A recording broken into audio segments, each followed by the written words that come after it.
할렐루야. 반갑습니다. 오늘은 아굴의 기도 이런 제목으로 함께 은혜를 나누고자 합니다. 잠언 30장은 야게의 아들 아굴이라는 사람이 두 제자에게 전한 교훈입니다. 오늘 읽는 말씀의 본문에 이 말씀은 야게의 아들 아굴의 잠언하고 일자를 이렇게 써놨습니다. 이렇게 했는데 맨 밑에 성경에 보면 경고다 이렇게 써 있습니다. 그러니까 자기 제자에게 이런 거 꼭 지켜야 돼, 그렇고 다짐하는 말씀이란 얘기입니다. 후반부에는 이 현자 어진 사람들이 소견으로 우리가 이 세상에 어떻게 살아가야 하느냐 하는 말씀이 담겨 있습니다. 자, 성대로 이 잠언 이렇게 쓰면 한자로 잠자. 이 잠자는 침 잠자입니다. 침, 놓는 침입니다. 바늘 잠자기도 하고요. 그러니까 이 잠언은 뭐예요? 바늘과 같이 콕 찌르고, 그러니까 우리의 삶에 콕 찌르는 말씀이 잠언입니다. 근데 그렇지 않습니까? 여러분들 한의원 가면 아픈 자리에 딱 주면 혈이 딱 통해서 그 침으로 통해서 혈이 싹 돌아가서 건강하게 합니다. 우리가 먹먹하게 살아갈 때 침 한 방 딱 맞으면 너 침 맞을래? 근데 한 번 맞으면 이렇게 몸이 풀리는구나, 삶이 이렇게 해결되는구나를 알게 됩니다.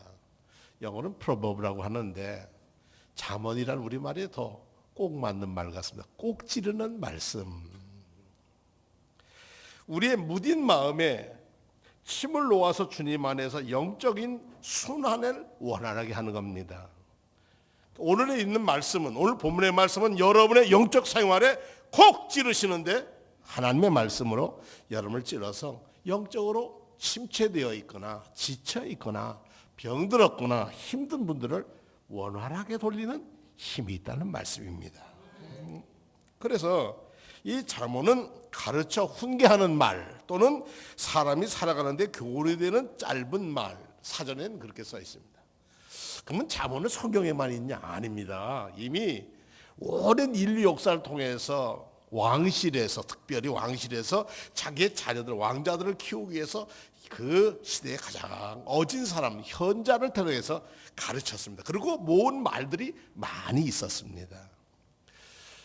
이스라엘 역사로 보면 솔로몬 때가 가장 지혜로운 시인이었고, 이 솔로몬이 각국에 있는 저 이집트로부터 시작해서 중동에 있는 그런 아주 좋은 말들을 불러 모아서 그 안에다가 신앙, 여호와 하나님을 믿는 신앙이라는 끈으로 딱 꼬였습니다.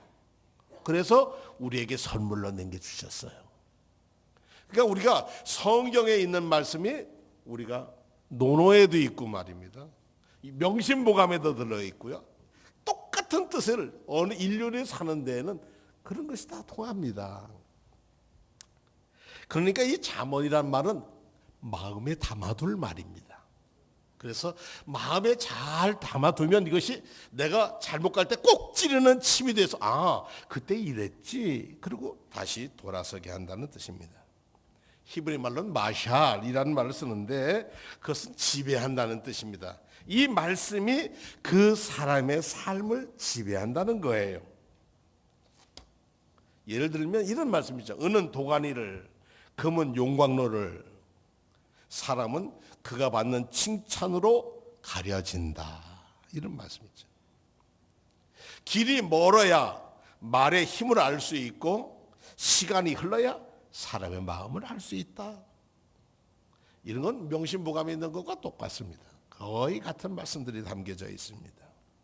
생명의 길, 바른 길로 가고 싶다면 일상생활에서 짧고 귀한 교훈을 새기며 산다면 지혜가 우리를 부르는 소리, 양심이 우리를 부르는 소리, 좀 더 나아가 하나님이 우리에게 하시는 음성을 들을 수 있다는 것입니다. 그래서 어느 분들은 우리 하루 생활에 시편은 5편씩, 잠언은 한 장씩 읽으면 매 한 달에 한 번은 읽을 수 있습니다. 근데 잠언이 31장까지 있어서 30일 있는 날은 한 장 더 읽으면 됩니다. 그래서 우리의 삶을 이 세상 어떤 전에 위기에 오더라든지 우리를 지킬 수 있는 것이 하나님의 말씀입니다.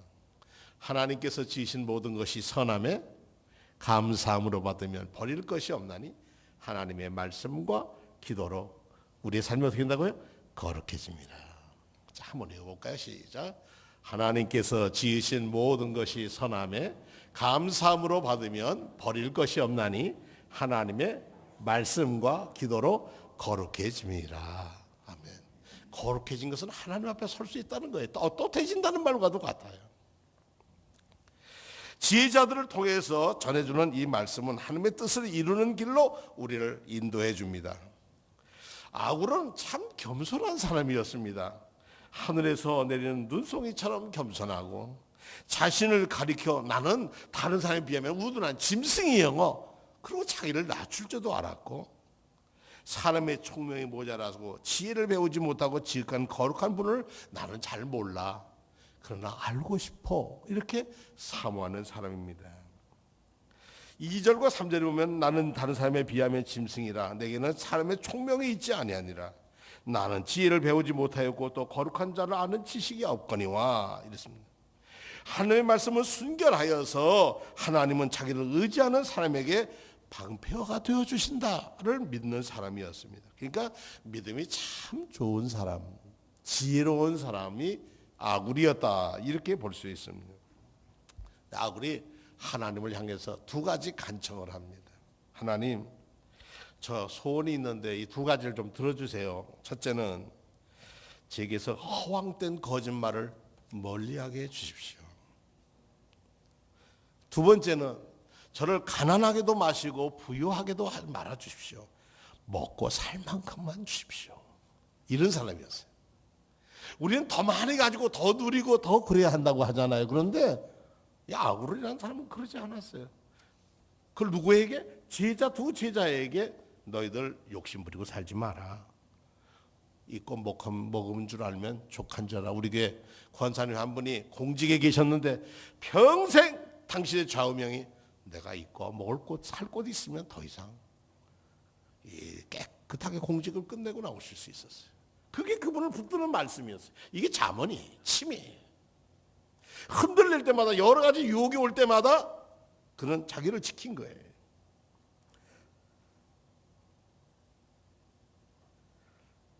허황된 거짓말, 목사들도 잘할 때가 많습니다. 진솔한 사람이라면 말하기보다는 듣는 일에 더, 듣기보다는 소통하는 일에 더 소중히 여기는 사람입니다. 사실 언어라고 하는 건, 말이라고 하는 건 서로 소통하는 도구입니다. 사람과 사람의 소통이든지 사람과 하나님과의 소통이든지 소통의 가장 중요한 기본은 뭐냐면 신실함입니다. 신뢰입니다. 서로를 든든하게 하고 서로 좋은 말로 아주 든든한 다리를 놓아서 아무리 어려움이 와도 신뢰라고 하는 다리를 건너가면 흔들림이 없습니다. 사람과 사이를 회방하게 만들고 등지게 하고 멀리게 하는 허황된 욕심, 그것은 사람을 망가뜨립니다. 결국 자기도 망하게 됩니다. 우리 요즘 2017년까지 감리교회는 새로 지려는 몸부림을 칩니다. 그래서 하나님 성회로부터 시작해서 세 가지 우리 감리교회에 약속을 합니다. 이걸 우리도 마음에 담아야 하겠습니다. 첫째는 우리는 하나님을 향해서 열린 교회가 된다. 땅만 쳐다보고 사는 교회가 아니라 정말 하나님의 뜻이 무엇인지를 바라봐야 한다. 두 번째는 우리는 따뜻한 교회가 되어야 한다. 그리고 세 번째는 정직한 교회가 되어야 한다. 이거 뭐 교회가 정직해요. 그런데 이거 정말 부끄러운 얘기지만 교회가 정직해져야 돼요. 우리는 더 이상 물러설 곳이 없습니다. 떨어질 곳도 없이 다 떨어졌어요. 이제 우리 진심으로 회개하고 진실하게 성령님을 구하지 않으면 안 됩니다. 이 말은 1903년 하디 선교사가 선교사들에게 한 설교의 한 부분입니다. 성령께서는 제게 오셔서 나로 하여금 행하게 한 첫째 일은 오랫동안 함께 일했던 사람들 앞에서 내 과거의 실패를 고백하는 것이었다. 그것은 고통스럽고 굴욕적인 경험이었다라고 하디 선교사는 고백하고 있습니다. 제가 동부연에서 강원도에서 목회할 때 원주 서지방에 있었습니다. 저희 성에 임순목이라고 돌아가신 감독님이 계셨습니다. 이제 감독도 끝내시고 저희가 영월로 이제 바람을 쐬러 갔다 돌아와서 기차 안에서 이렇게 모였는데 기차 안에 있는 젊은 목사들이 연세 많은 감독님에게 물었습니다. 감독님, 우리 목회할 때 꼭 기억할 말씀, 잠언 한 말씀 주십시오. 그랬더니 나야 그런 거 할 자격이 없어. 나는 가방끈도 길지 않고 목회밖에 몰랐는데 이러시면서 당신이 첫 목회부터 지금까지 자기가 실수한 것만 얘기하시는 거예요. 뼈저리게 아팠던 일들을 후배 목사들에게, 부끄러운 그걸 후배들 목사들에게 내가 이럴 때 힘 있는 사람 편에 들고 가난한 사람 돌보지 못했던 것, 뭐부터 시작해서 당신의 아픈 과거를 우리에게 보여주시는 거예요.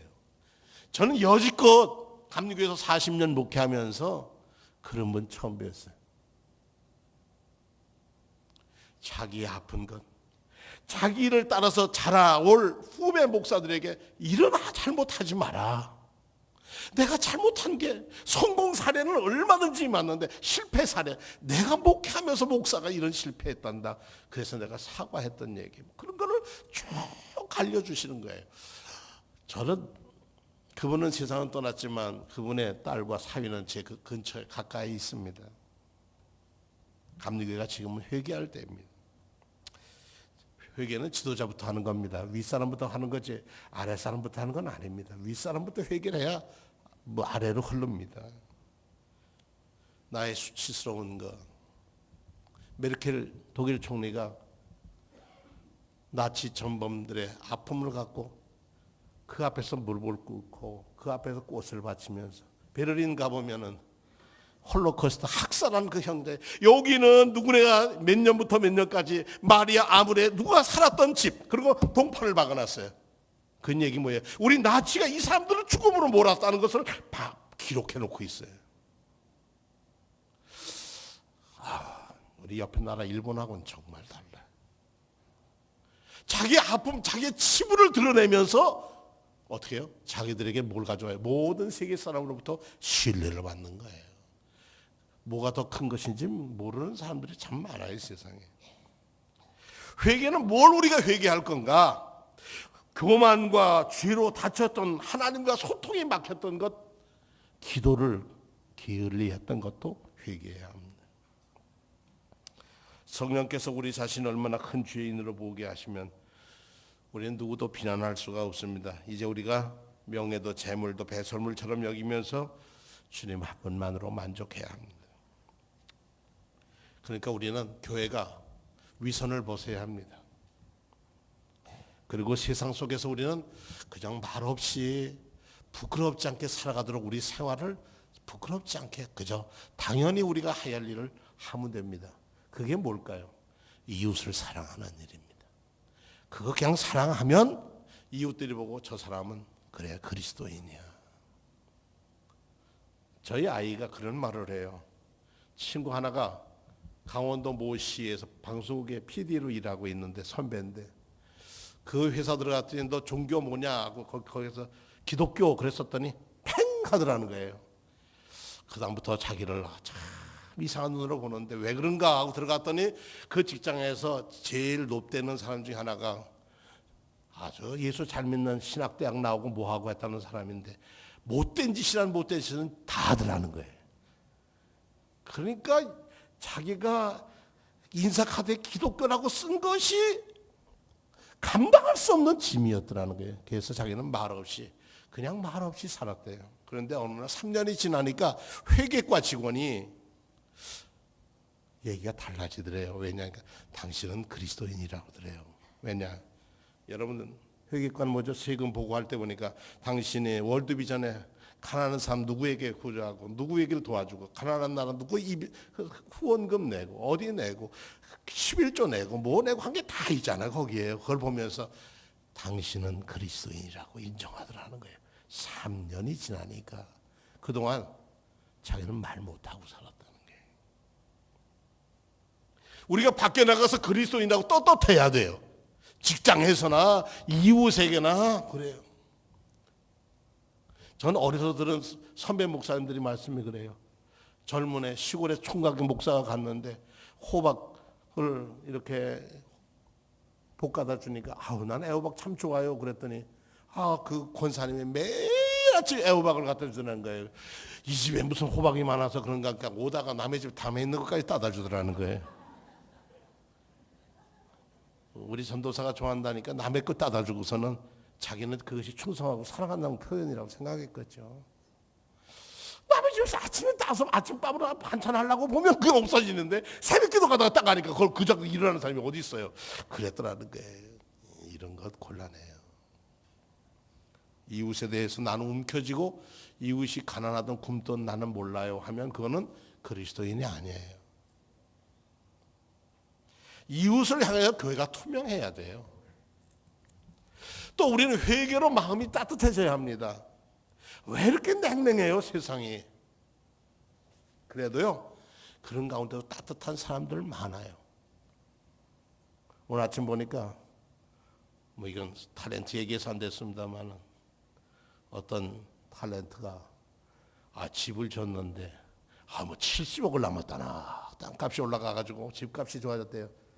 근데 그 집에 들어가 있는 층수는 어린 아이들을 위한 교육센터로 청담동에 집을 사서 집세는 지금은 50%를 싸게 받는다는 거예요. 임대료를요. 차 모시기라고 하는 신애 뭐라고 하는 이웃을 위해서 쓰니까 그 집이 자기 아이가 아이 하나에 둘은 입양했고 도와주는 후원한 애들을 50명이라고 그래요. 그리고 나누었더니 더 많이 주시더라는 거예요. 하나님이 나눴더니 더 많이 주시더라. 누가 기록이냐? 나눔 속에서 기적이 일어나더라. 요즘도 저희 교회 그렇습니다. 저희 교회 우리 사랑의 손길 하는데 별로 쌀 사 먹지 않고 잘 지내왔습니다. 성도 여러분들이 우리 집에 기쁜 일이 있어서 우리 감사한 일이 있어서 이렇게 쌀 한 포 두 포 이렇게 나눠주셔서 어떤 해는 우리 여성교장님이 1년 동안 쌀을 한 번도 안 사 먹었다는 거예요. 그래서 우리는 그래도 매주 170명에서 250명 오는 노숙자들 밥을 다 해먹이고 우리도 먹고 매주 토요일 먹고도 남았다. 저는 뭐 오병이어의 기적이라는 건 어렵지 않다고 생각해요. 나타나고 있잖아요. 하나님 우리가 남을 주니까 잘 섬기니까 하나님 우리를 주시는 거예요. 우리 마음이 따뜻해지지 않으면 안 돼요. 우리가 내가 베푸는 거야 하고 건방을 떨면 하나님이 당장 걷어가셔요. 그거는 하나님 그런 거 안 봐줘요. 겸손하게 따뜻하게 안 해요. 세 번째는 우리가 정직해야 합니다. 회개로 정직해야 합니다. 맡겨진 사명 그것은 어떤 일이 있든지 감당해야 하는 것입니다. 그런데 억지로 하는 사람과 기쁨으로 하는 사람과는 다릅니다. 제가 어제 아침에 7시 15분에 집에서 나와서 이제 우리 시흥관 들려서 일하는 분들 안녕하세요 인사하고 제 사무실에 와서 아침 설교를 마무리합니다. 저는 아침에 그 시간에 제가 아침 10시까지가 설교 마무리하는 가장 좋은 시간입니다. 교회 이쪽에도 들어오는 사람도 적고. 근데 가보면 할머니들이 참 많은 것을 정말 감사합니다.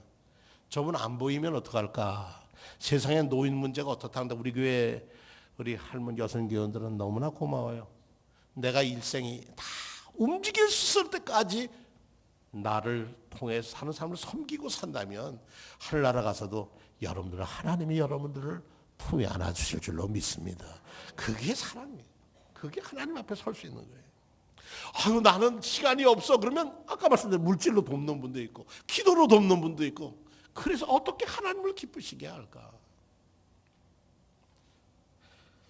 맡겨진 사명에 집중하면 정직하게 살아가고 이끌어갑니다. 그래서 감리교회는 약속한 5가지를 꼭 지켜야 합니다. 첫째, 감리교회는 예수님만으로 만족합니다. 따라합시다. 감리교회는 예수님 한 분만으로 만족합니다.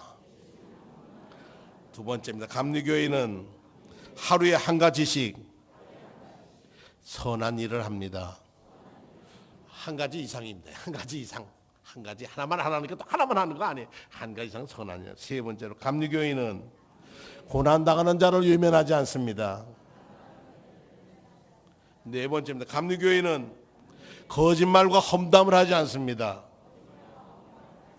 5번째는 감리교인은 환경을 지키며 검소하게 삽니다. 환경은 우리의 숨통이에요. 우리가 숨통이 검소하게 살자.